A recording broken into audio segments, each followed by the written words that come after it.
In the eastern part of the Bicol region in the Philippines lies an underrated island facing the Pacific Ocean, the Happy Island of Catanduanes.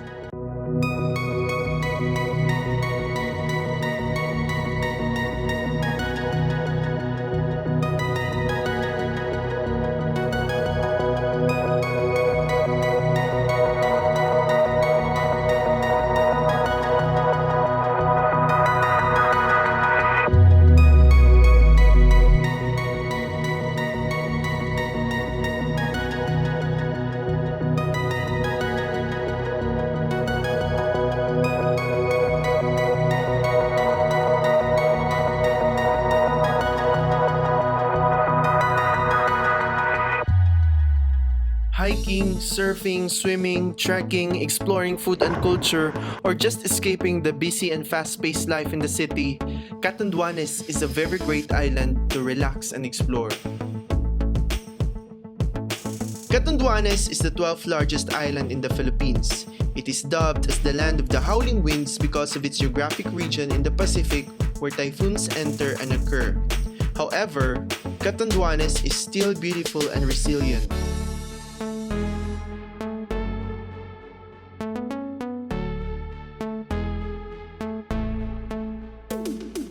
Catanduanes is also hailed as the abaca capital of the Philippines by law because of its large production and 21,500 hectares of land dedicated to the crop.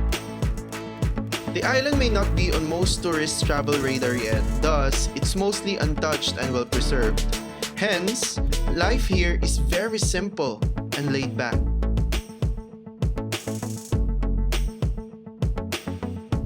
The island is open to the general public for ecotourism, offering different tourist spots and must-do activities and best foods. In this video, I'll be sharing my personal experiences on the island that might help you plan your next trip in Catanduanes.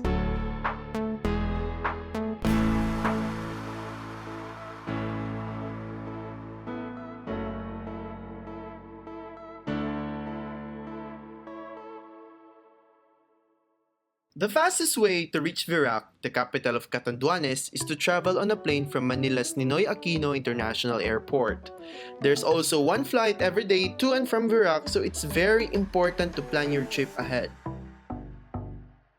The best time to visit Catanduanes is February, April through June and August because during this period, there is a warm temperature and little precipitation. Aside from flight, anyone can reach Catanduanes by land or ferry travel via Tabaco Port to Virac Port.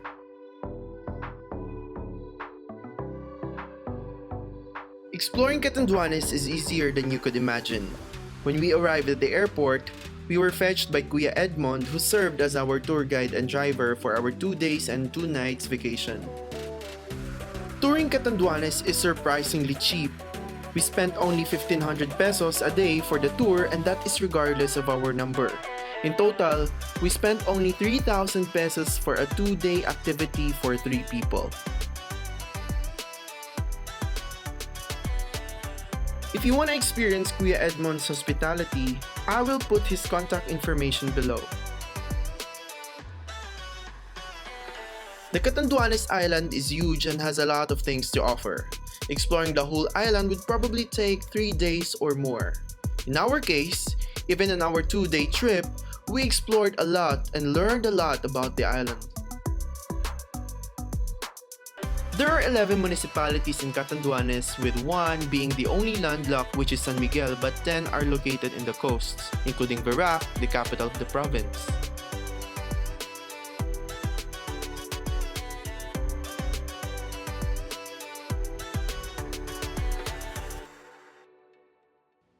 After the airport, we took our breakfast and visited a sunflower garden located in the outskirts of Virac.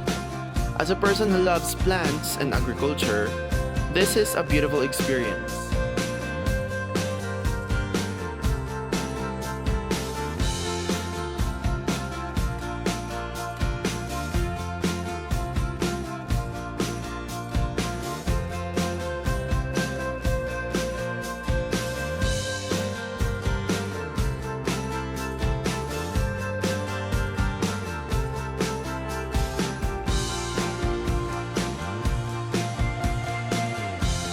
That same day, we visited beaches in Virac, including those nearby.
Virac isn't the only town in Catanduanes that boasts beauty. Another town adjacent to Virac is Bato. Maribina Falls is located in Bato and it is one of Catanduanes' most famous and accessible waterfall. The falls is 5 to 6 meters high where cold water flows.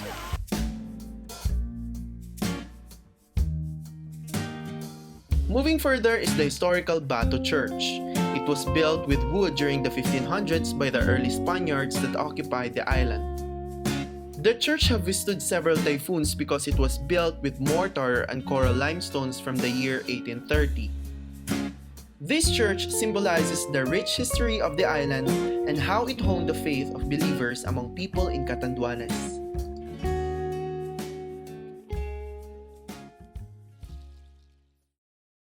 As an adventure seeker, I say no to challenges. From Bato town, we traveled south to Sakahon Beach where the entry of Bote Lighthouse is also located. Sakahon Beach boasts its crystal clear water coming from the Pacific with its golden sand, which if you zoom closer, seems like small specks of seashells. On the east part of the beach is the trail to Bote Lighthouse.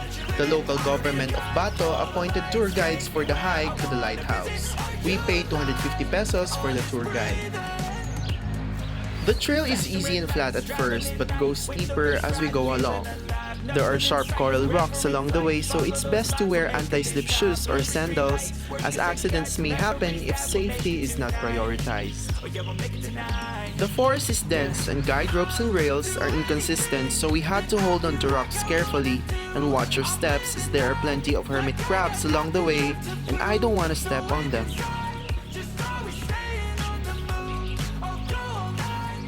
After a few kilometers and almost 2 hours of hiking, we reached the top and all the exhaustion was worth it. The view at the top is magical.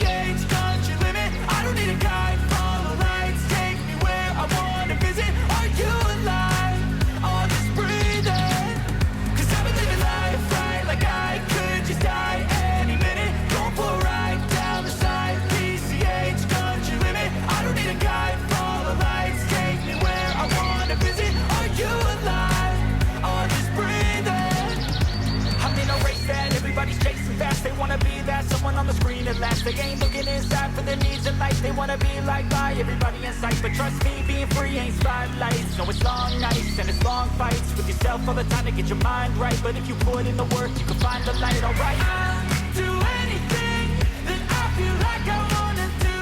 I'm living life like I got nothing left to prove. No end in sight, just always staying on the move. I'll go all night if that's just what I gotta do. Life's too short to care about what you can't afford. Memories are in what you explore, so just don't be ignored. Go ask for more, go ask for more. 'Cause I've been living life right like I could just die any minute. Going for a ride down the side, PCH country limit. I don't need a guide, follow lights, take me where I wanna visit. Are you alive? Or just breathing? 'Cause I've been living life right like I could just die any minute. Going for a ride down the side, PCH country limit. I don't need a guide, follow lights, take me where I wanna visit. Are you alive? Or just breathing?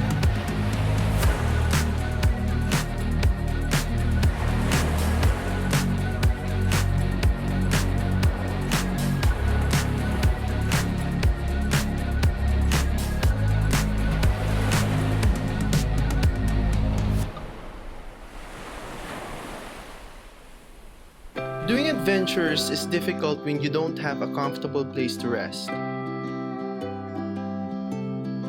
To recharge our body, we stayed at majestic Puraran in the town of Baras, located northeast of Bato.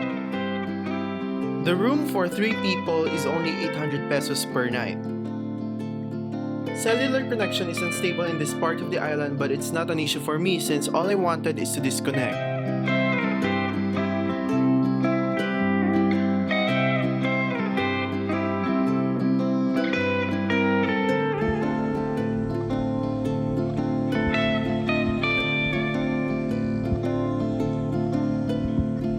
Visiting attractions in Catanduanes can be a bit exhausting. During our stay in Puraran Beach, we eat at the eatery on the right side of the Puraran Arc, where the lobster's price per kilo is very cheap.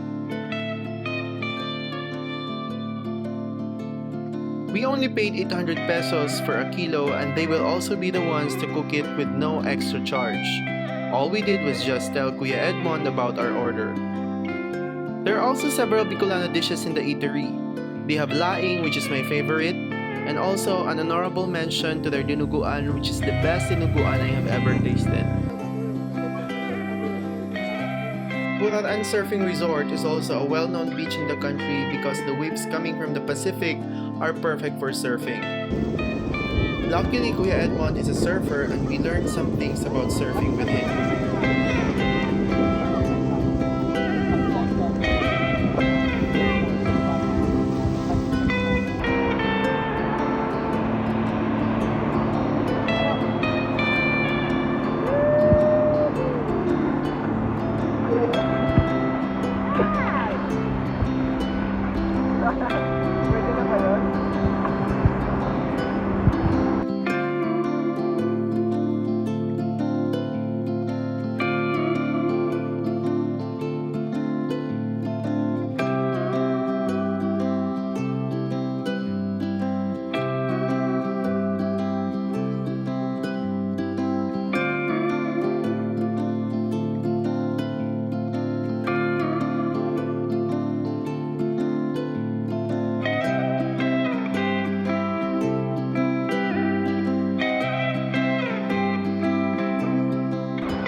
The next day, we woke up early to trek Binurong Point.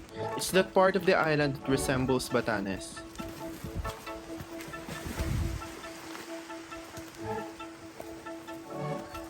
The trek to Binurong Point is smooth with some muddy paths along the way.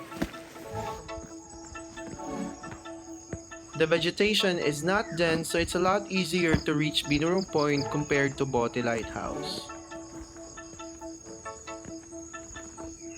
It took us only 20 minutes to reach the point. As we reach the rolling hills, the faint light of sunrise welcomes us.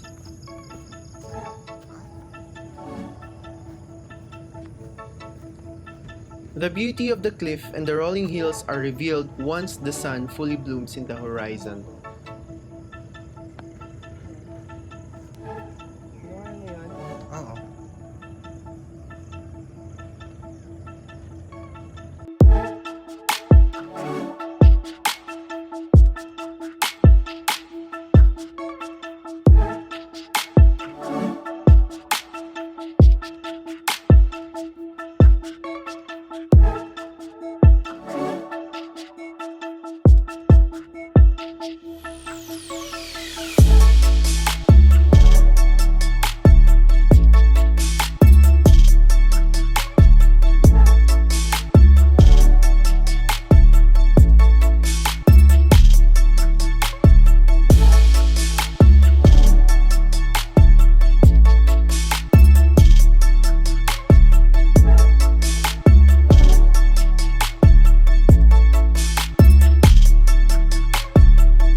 Moving further north of the island is the town of Gigmoto, where the Nahulugan Falls and Nupa Green Lagoon are located.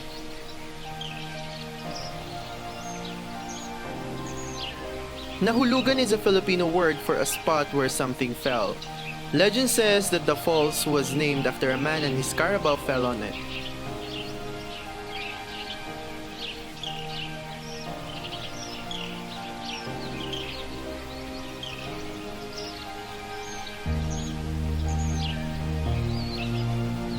The last attraction that we visited was the Nupa Green Lagoon, where a scenic view awaits. The path to the lagoon is steep, muddy, and slippery. The lagoon is located descending from the highway of Gigmoto, and the path can be confusing, so it's very important to have a tour guide to help us go into the lagoon. Nupa Green Lagoon is a huge tidal pool. It's a very nice place to snorkel and dive.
I have been to Catanduanes twice, and all I can say is that it has a lot of things to offer and discover.